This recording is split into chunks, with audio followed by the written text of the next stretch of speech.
अखेर क्रीडा मंत्री माणिकराव कोकाटे यांना राजीनामा द्यावाच लागला। गेले काही दिवस माणिकराव कोकाटे यांचं नेमकं काय होणार अशी जोरदार चर्चा होती।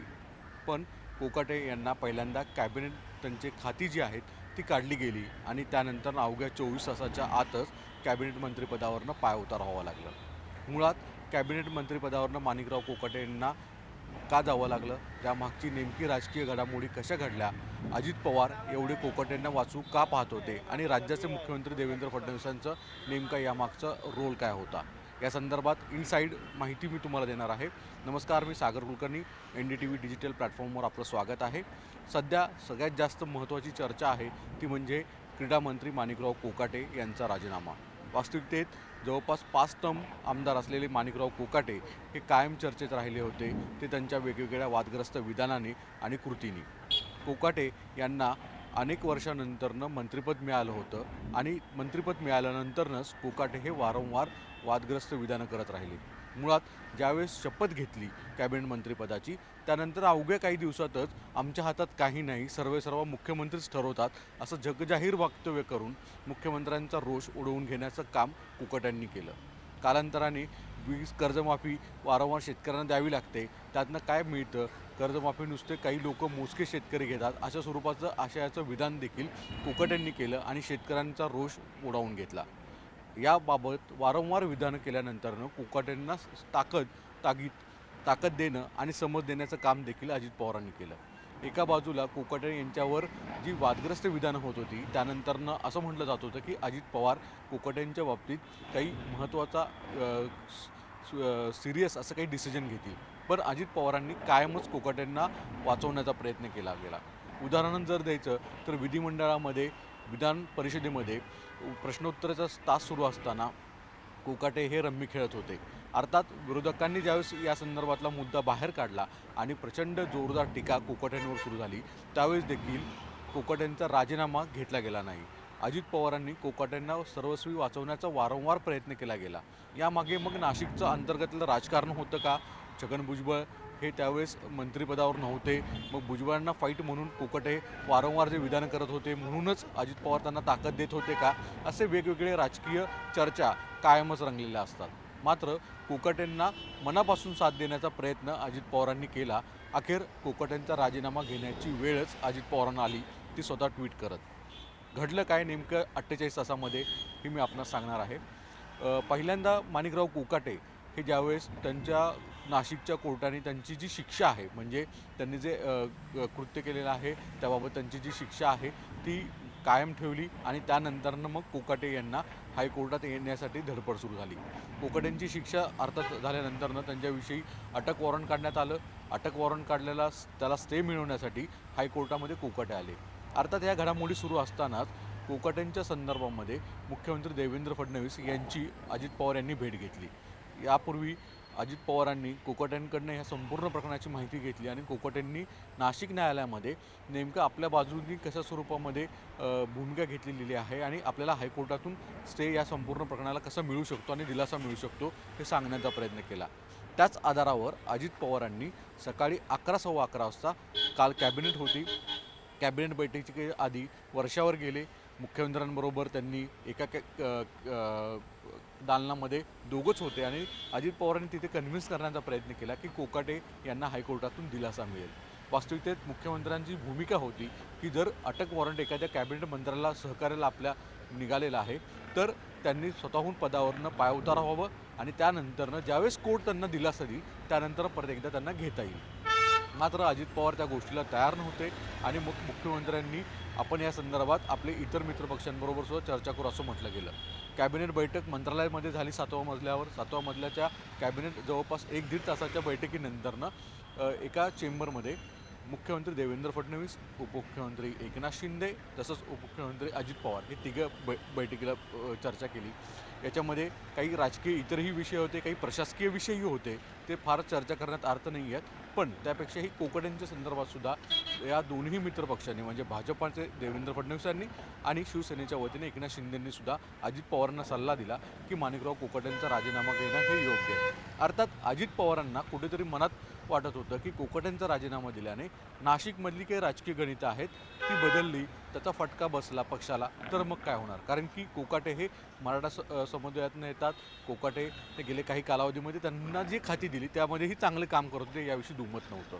पण तरी देखील कोकाटेंचा थेट राजीनामा घेतला तर त्याचे काही सामाजिक रिफ्लेक्शन उमटण्याची शक्यता नाकारता येत नाही आहे. एका बाजूला धनंजय मुंडेंना कॅबिनेटमधनं म्हणून काढलेलं आहे, त्यामुळं मराठवाड्यामध्ये अजित पवारांविषयी जो ओबीसी विशेषतः वंजारी समाजामध्ये नाराजी आहे. दुसरीकडे आता कोकाटेंसारख्या नेत्याला जर काढला हो तर मराठा समुदायाच्यामध्ये सुद्धा एक मेसेज जाणार नाही. आणि भाजप जे नाशिकमध्ये पुढच्या कालावधीमध्ये महापालिका निवडणुका आहेत, जिल्हा परिषदा निवडणुका आहेत, अशा परिस्थितीमध्ये महापालिका भाजप ज्या पद्धतीने विस्तारत आहे अशा काळामध्ये कुठेतरी त्यांना थांबवण्याचा प्रयत्न जे केला जाईल तो राष्ट्रवादीकडनं केला जाणार आहे. अशातच जर कोकाटेंचा राजीनामा घेतला तर राष्ट्रवादीसाठी फार मोठा फटका नाशिक आणि उत्तर महाराष्ट्रातल्या काही भागांमध्ये बसेल असं अजित पवारांना वाटत होतं. त्यामुळे अजित पवार हे कोकाटेंना वाचवण्यासाठी वारंवार प्रयत्न करताना दिसले. पण त्या तिघांच्याही बैठकीमध्ये जो सूर आला तो अखेर अजित पवारांना मान्य करावा लागला. अजित पवारांना या संदर्भामध्ये अखेर सांगण्यात आलं की कोकाटेंचा तात्पुरता जो खात्याचा चार्ज आहे तो काढला घेतला जावा आणि फक्त कॅबिनेट मंत्री म्हणून ठेवावं. बिनखात्याचे मंत्री अशा स्वरूपाची भूमिका घेतली गेली. रात्री उशिरा मुख्यमंत्री देवेंद्र फडणवीसांनी अजित पवारांशी काही दूरध्वनीवरून चर्चा केल्याची जोरदार चर्चा आहे आणि त्याच्यामध्ये त्यानंतर रात्री उशिरा अजित पवार आणि सुनील तटकरे हे मुख्यमंत्र्यांना भेटायला वर्षा निवासस्थानी गेले. या भेटीच्या दरम्यान मुख्यमंत्र्यांनी स्पष्ट सांगितलं की आपण त्यांच्याकडनं खाती कोकाटेंकडनं काढून घ्यावी आणि ती खाती अजित पवारांकडे दिली जावीत. तशा स्वरूपाचं पत्र राजभवनला राज्यपाल महोदयांना कळवण्यात आलं आणि त्यानंतर लगेच राज्यपालांकडनं या संदर्भातलं पत्र बाहेर काढण्यात आलं आणि माणिकराव कोकाटे यांच्याकडील क्रीडा खातं हे थेट अजित पवारांकडे दिले. बिनखात्याचे मंत्री अशा स्वरूपाची टीका आता कोकाट्यांवर व्हायला लागली. आजचा दिवस उजाडला. सकाळीच माणिकराव कोकाटे यांच्या लीलावती हॉस्पिटलमध्ये नाशिकमधून पोलीस पथक निघेल, अटक वॉरंट घेऊन निघालेलं आहे. भलेही मेडिकल ग्राउंडवर कोकाटे असले तरी त्यांना नजरकैदमध्ये केलं जाईल असंही सांगितलं जात होतं. कारण की कोर्टामध्ये कोकाटेंची शुक्रवारी केस आहे आणि शुक्रवारच्या केसमध्ये पोलिसांनी अटक वॉरंट निघाल्यानंतर काय केलं हा जर सवाल न्यायालयीन मूर्तींनी विचारला तर मग त्यासमोर सांगायचं काय असा प्रश्नचिन्ह उपस्थित होऊ शकतो. यामुळे आज माणिकराव कोकाटे हे निघाले. अर्थात अजित पवार दिवसभराच्या सकाळी आजच्या घडामोडी बैठका करून सकाळी दुपारनंतरनं ते बारामतीला निघालेले आहेत. बारामतीमध्ये आज त्यांचा प्रचारसभा होती. तिथे प्रचारसभा सुरू होण्याच्या आधीच स्वतःच्या ट्विटरच्या खात्याच्या अकाउंटवरनं एक्स अकाउंटवरनं त्यांनी घोषणा केली की माणिकराव कोकाटे यांचा राजीनामा माझ्याकडे आलेला आहे आणि तो मी मुख्यमंत्री महोदयांकडे पाठवत आहे. याचा अर्थ स्पष्ट आहे की कुठे ना कुठेतरी मुख्यमंत्र्यांची जी नाराजी कोकाट्यांवर होती तीच अखेर अजित पवारांना मान्य करावी लागली आणि कोकाट्यांचा राजीनामा घ्यावा लागला. कोकाट्यांचा राजीनामा अजित पवार न घेण्याचं कारण असं नाशिकचं सांगितलं जातं. दुसरंही कारण म्हणजे एका बाजूला धनंजय मुंडे यांचा राजीनामा झालेला आहे, तेही प्रकरणामुळे वादग्रस्त ठरले, त्यांना मंत्रिपदातनं बाहेर जावं लागलं. नंतरनं छगन भुजबळ यांना मनात इच्छा असू नसू तरी देखील मुख्यमंत्री फडणवीस यांच्या आग्रहाखाली त्यांना मंत्रिमंडळात घेतलं अशी चर्चा जोरदार आहे. आणि मग भुजबळ आत्ता सध्या हॉस्पिटलमध्ये आहेत, ते हॉस्पिटलमधून घरी येतील. त्यांची प्रकृती वयोमान ह्या सगळ्या गोष्टी पाहता नाशिकमध्ये नवीन चेहरा निर्माण करणं, त्याच्या माध्यमातून पक्षाचं वाढवणं हा हेतू अजित पवारांचा होता. पण कोकाटेच त्याला स्वतः कारणीभूत ठरले. स्वतःकडनं गेलेल्या चुका ज्या 1995मध्ये एखादा आमदार स्वतःच्या उत्पन्नाचा दाखला वेगळ्या पद्धतीने दाखवतो आणि त्यातनं शासकीय लाभ चुकीच्या पद्धतीने घेतो आणि ते प्रकरण आज त्यांच्या अंगलट येतं. आपणास माहिती आहे की महाराष्ट्राच्या राजकारणामध्ये घर आणि राजकीय नेत्यांचं करिअर संपणं हे काही नवं नाही आहे. यापूर्वीही अनेक नेते असे गेले. उदाहरण जर द्यायचं तर अशोक चव्हाणांसारखे नेते आदर्श प्रकरणामध्ये त्यांना मुख्यमंत्रीपदाचं सर्वोच्च स्थानावरनं पायउतार व्हावं लागलं होतं. यासह अनेक मंत्री आहेत की ज्यांना या घराच्या मोहापोटी किंवा स्वतःच्या कुटुंबियांना दिलेल्या मोहापोटी राजकारण संपवावं लागलं, राजकारणाच्या परमोच्च बिंदूवरनं पायउतार व्हावं लागलं. तो मुद्दा जरा असा वेगळा होतो पण हे महाराष्ट्रामध्ये घडलेलं आहे. तरी देखील शहाणपण राजकीय नेते घेत नाहीत असं वारंवार दिसतं. कोकाट्यांवर सुद्धा आज हीच परिस्थिती आली.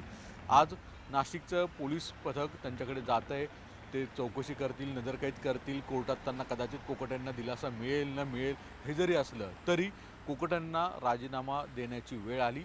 मुख्यमंत्र्यांची नाराजी त्यांना भोगावी लागली, दुसरीकडे अजित पवारांनी कितीही पाठीशी टाकलं तरी शेवटच्या क्षणाला अखेर अजित पवारांनासुद्धा सगळी परिस्थिती बघून कोकाटेंचा राजीनामा घ्यावा लागला.